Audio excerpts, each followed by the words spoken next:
Goa Organics వారి skin care, hair care, wellness products కోసం AP, తెలంగాణలో డిస్ట్రిబ్యూటర్లు కావాలను వివరాలకు స్క్రీన్ పైన ఉన్న నెంబర్ కి కాల్ చేయండి. త్వరలో తెలంగాణలో లోకల్ బాడీ ఎన్నికల నగారా మోగనుంది. అన్ని ఓకే అయితే జూన్ లేదా జూలైలో స్థానిక సంస్థల ఎన్నికలు జరిగే అవకాశం కనిపిస్తోంది.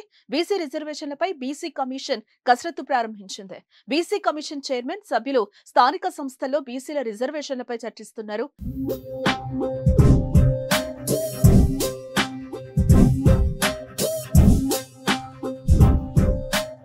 స్థానిక సంస్థల్లో బీసీల రిజర్వేషన్లు బీసీ కమిషన్ లెక్కల ప్రకారం ఉండాలని సుప్రీంకోర్టు గతంలో తీర్పు ఇచ్చింది.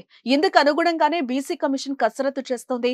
ఇందులో భాగంగా గత 3 స్థానిక సంస్థల ఎన్నికల వివరాలు, రిజర్వేషన్లు, ఓటర్ లిస్టు వివరాలు అందించాలని పంచాయతీరాజ్ శాఖను బీసీ కమిషన్ కోరింది. రాష్ట్రంలో లోక్సభ ఎన్నికలు ముగిశాయి. అయితే లోక్సభ 7వ దశ పోలింగ్ జూన్ 1న జరగనుంది. జూన్ 4న ఫలితాలొస్తాయి.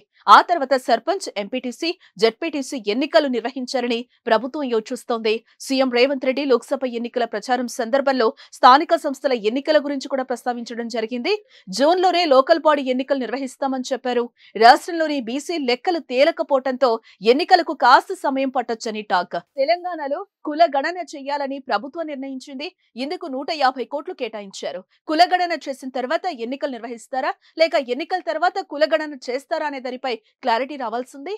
గతంలో తెలంగాణలో సమగ్ర కుటుంబ సర్వే నిర్వహించారు. ఇది ఒక్క రోజులోనే పూర్తి చేశారు. ఇప్పుడు కూడా రాష్ట్రంలో కులగణన చెయ్యాలి అనే డిమాండ్ అయితే ఉంది. కులగణనకు ముందు చేపట్టాల్సిన పనులు ఉంటాయని, దీనికోసం 1 నెల రోజుల సమయం పడుతుందని బీసీ వెల్ఫేర్ అధికారులు చెప్తున్నారు. కులగణన కోసం నోడల్ ఏజెన్సీల ఎంపిక, ఆల్ పార్టీ మీటింగ్, ప్రజా సంఘాలతో మీటింగ్, మేధావుల అభిప్రాయాలు కూడా తీసుకోవాలని వారు చెప్తున్నారు. అన్ని అనుకున్నట్లు జరిగితే తెలంగాణలో మళ్లీ ఎన్నికల హడావిడి మొదలవుతుందన్నమాట.